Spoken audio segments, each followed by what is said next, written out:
Good morning, y'all. Here we go. Hello.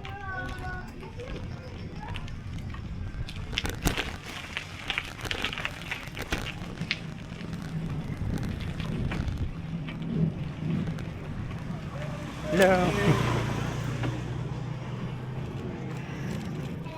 Hello.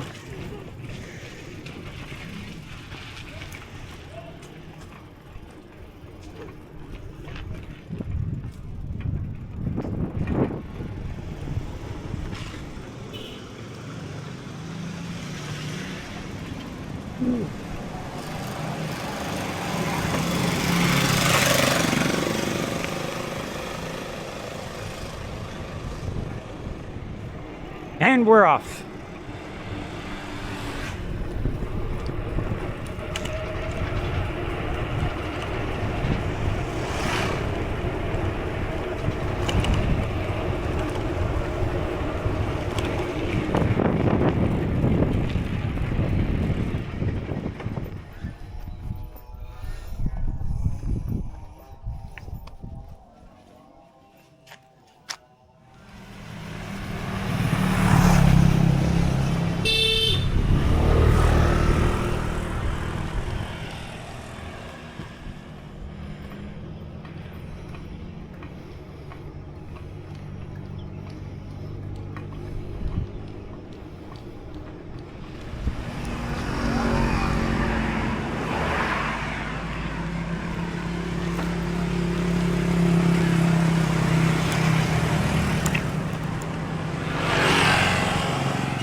The beautiful trash of Indonesia. Come see the beauty. Ah, crap.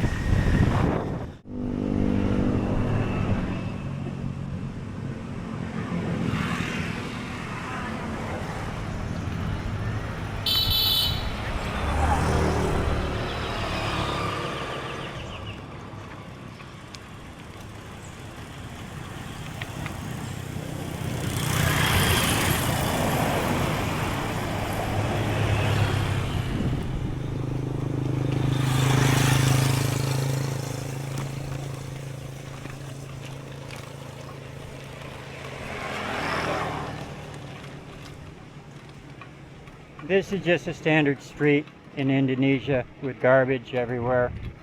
I'm not trying to be picky. I'm not trying to be selective. If you look right here in the bottom corner, I'm only 10 kilometers from where I started this morning. And hey, brothers.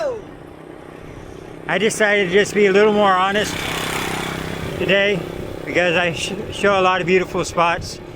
But garbage is something that's ingrained into the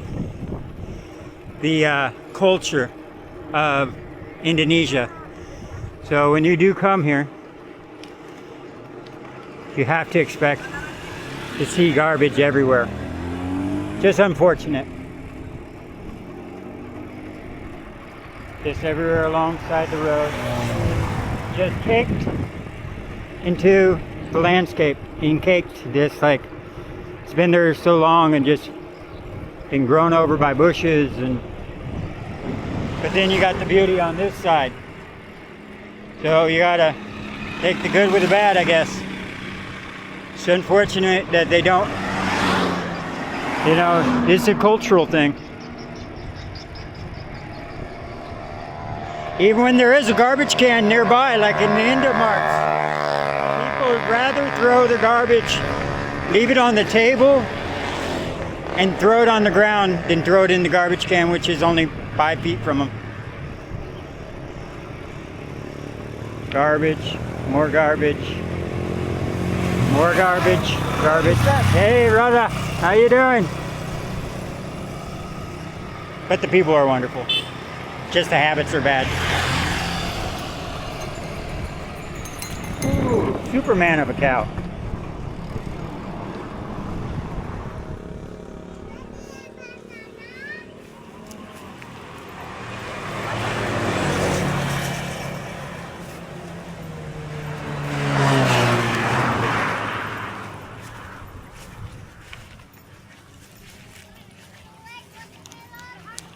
The harsh reality.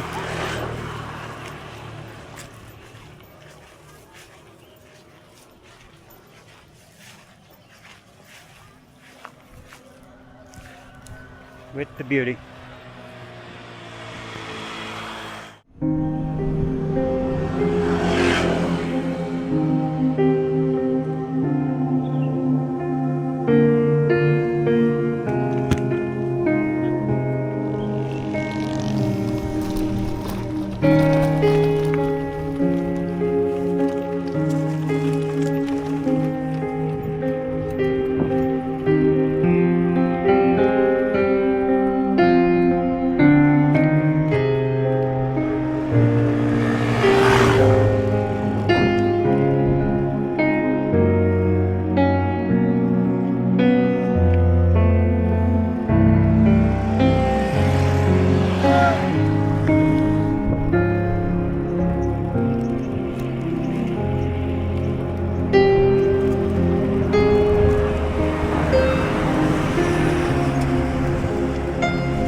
pedaling through the rain.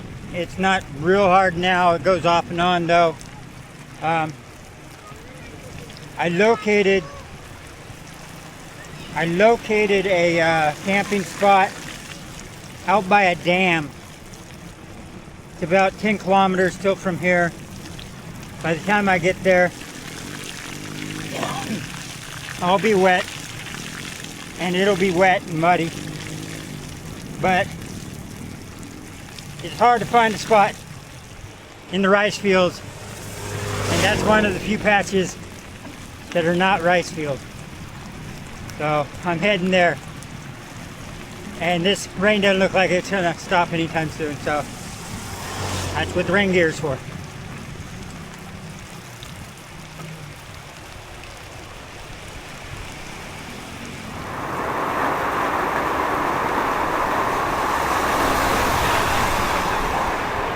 I'll get out of the rain for a sec.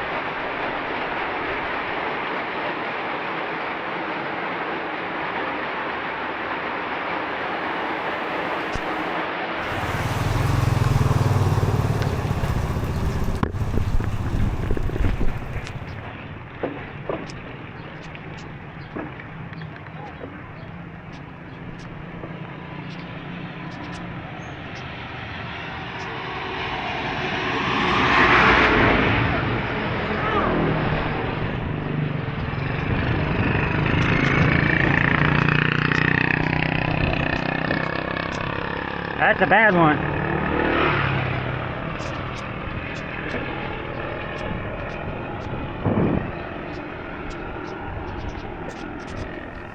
Well, I lucked out. I found a restaurant which got some egg, rice, and some nasi and some vegetables. And it's a nice little restaurant here.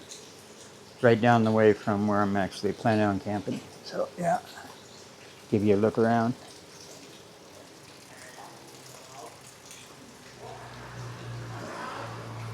So yeah, I'm very happy I found a spot here. There you go. If I can stay in frame there.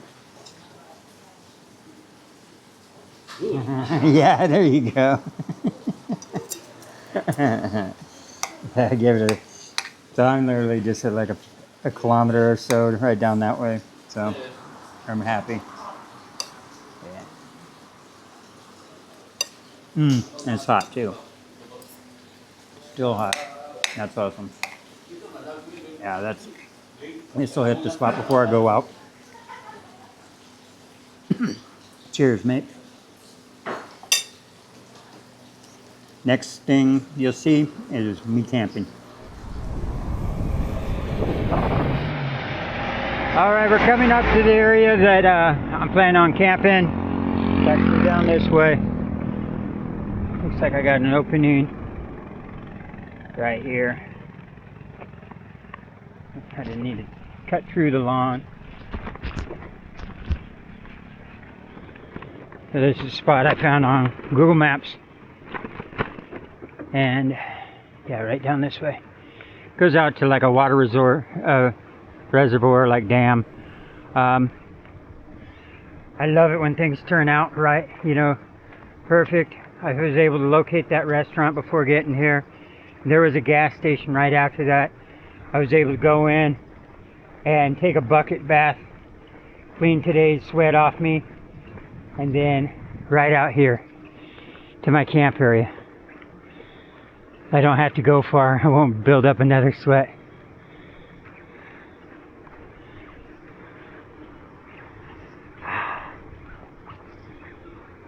And there it is.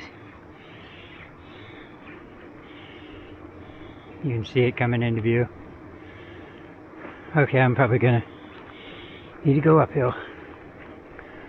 Hey look, a little gazebo. A little pond duck. I could go camp under that. But I'm gonna explore first. Well, after just saying how much I enjoy when everything, you know, go right, I just busted a freaking chain, homie. I just broke my chain, and I don't have a link to fix that. Yeah, I don't have any way of fixing that.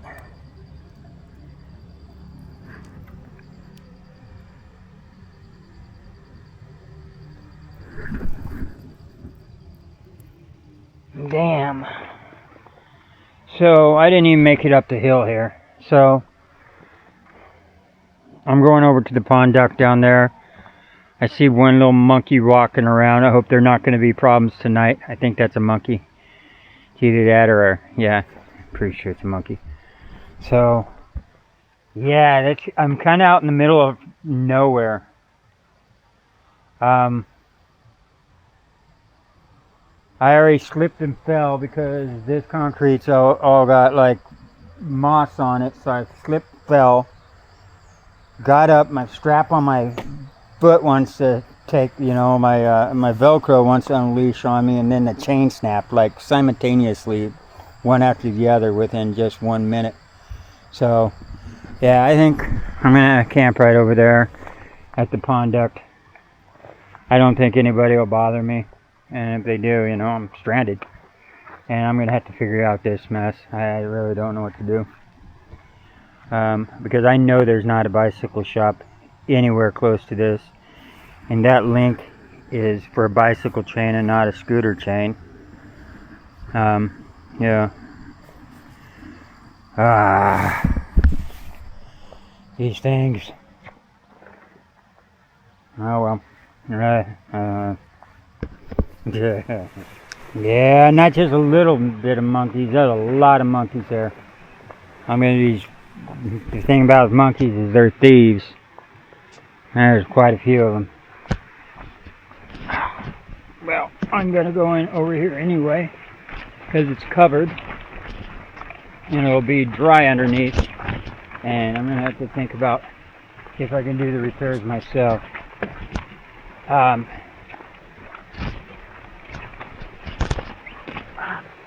Man! No, I'm just leaving that there as long as the monkeys don't steal it. That's my chain, monkey. Don't take my bicycle chain. Well, what you're gonna have to do.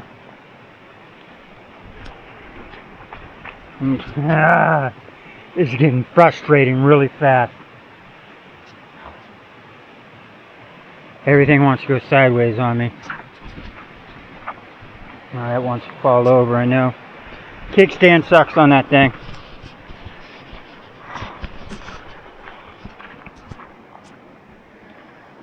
Oh no. Where's the chain? I didn't think about how much it's going to camouflage into the surroundings.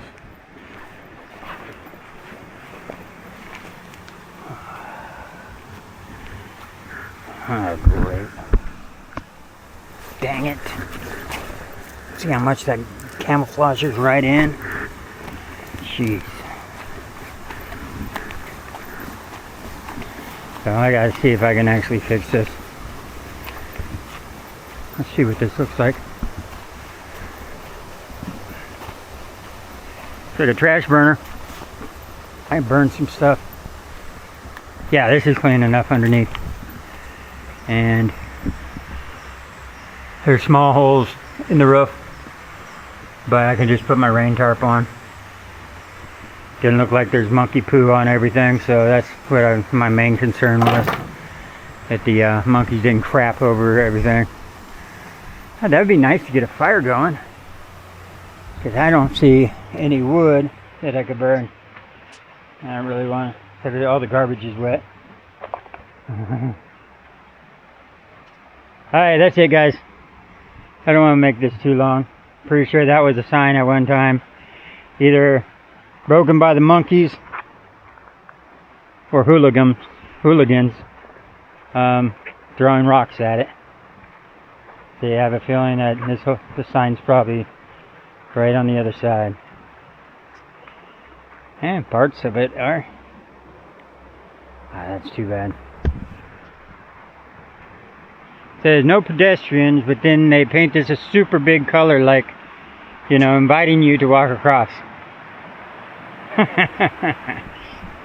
He had no pedestrians.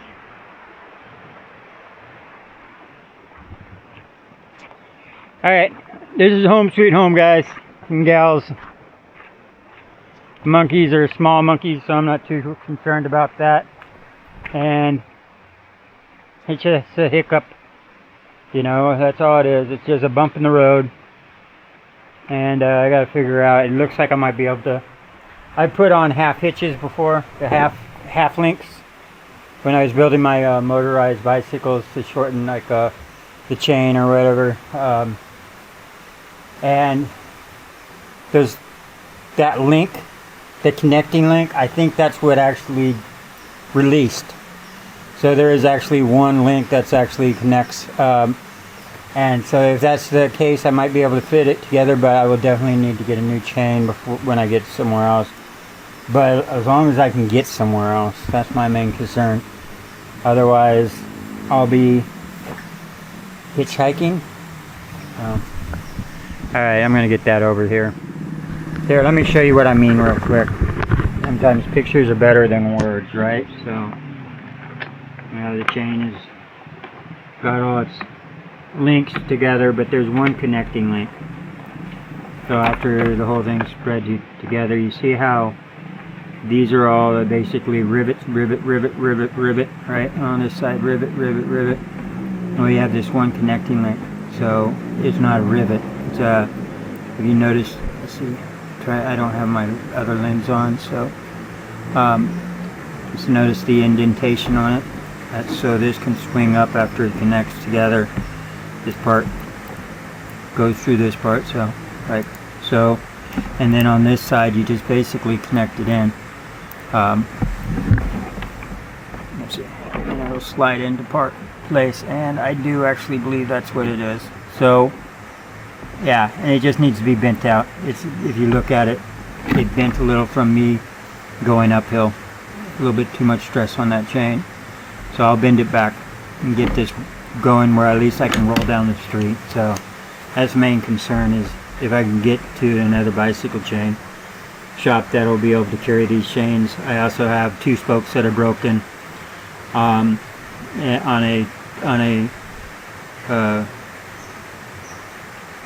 29-inch, you know, spokes is what I need the big spokes, not for the 26s, and so I kind of need a more of a specialty item when it comes to that, because most likely they're all going to have spokes, but like 26-inch spokes. So yeah, that's the problem with more higher end gear, is that you have to go to a more higher end shop, which is going to cost you a more higher end dollar. So alright guys, that looks like good news. I'm gonna start setting up camp, and tomorrow I'll probably just be doing, luckily coming down here, the monkeys are probably going to be a pain in the ass, so I have all my stuff inside the inside my tent, so that they, as much as I can, so they can't go through it. But if you look over here, the little road I came down, and even the road coming up this way is really rocky, so like that's going to stop any type of cars from coming through. Scooters can make it, but why would you really want to be down here? You're at the back side of the bridge.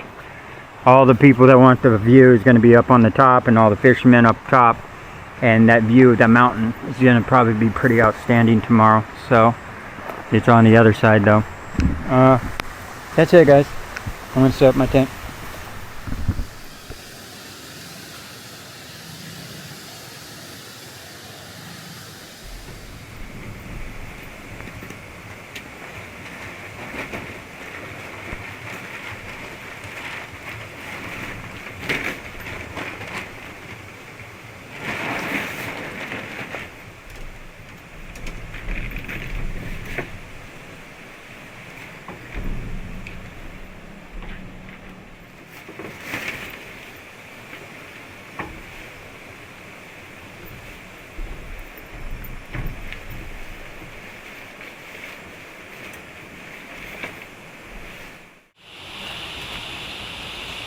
Hey, I'm all set up pretty well for the night. Still gotta get my backpack in, but changing clothes.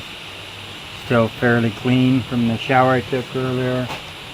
My bed just needs to be set up a little more. It's basic.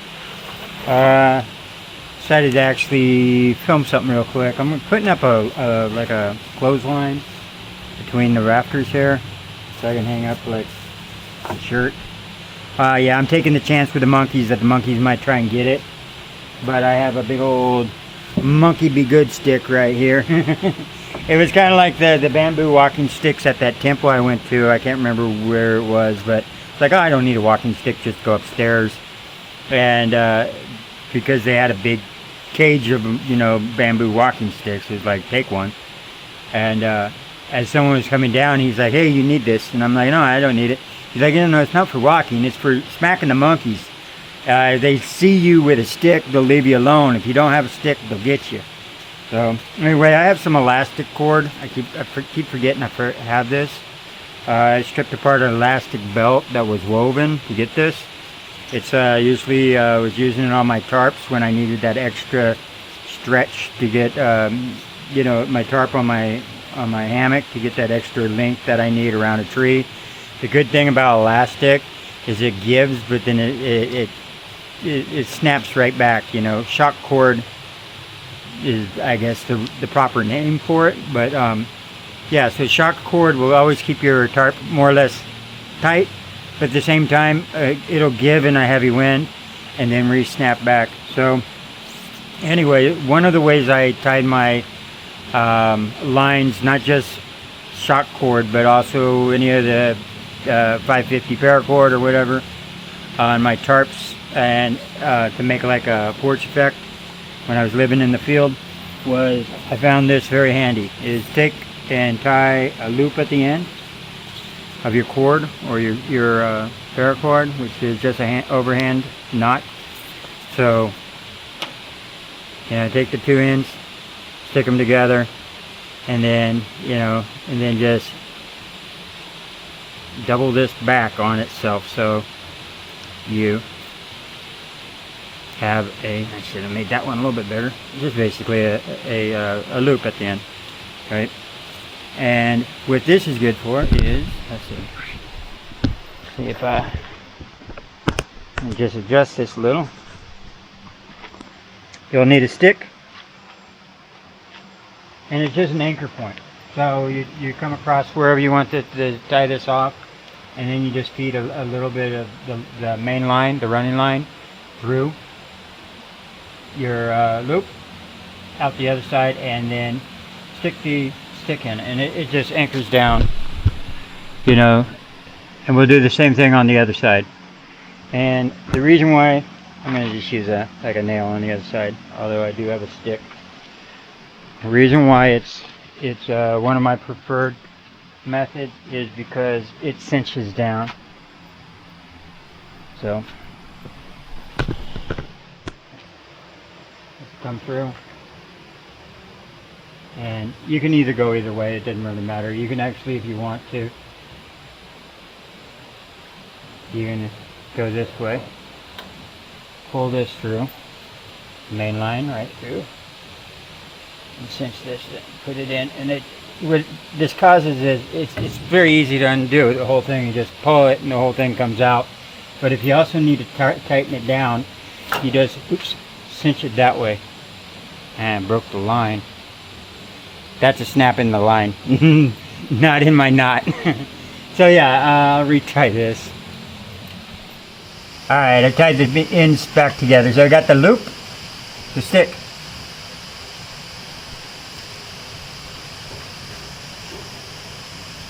Feed the line through the loop.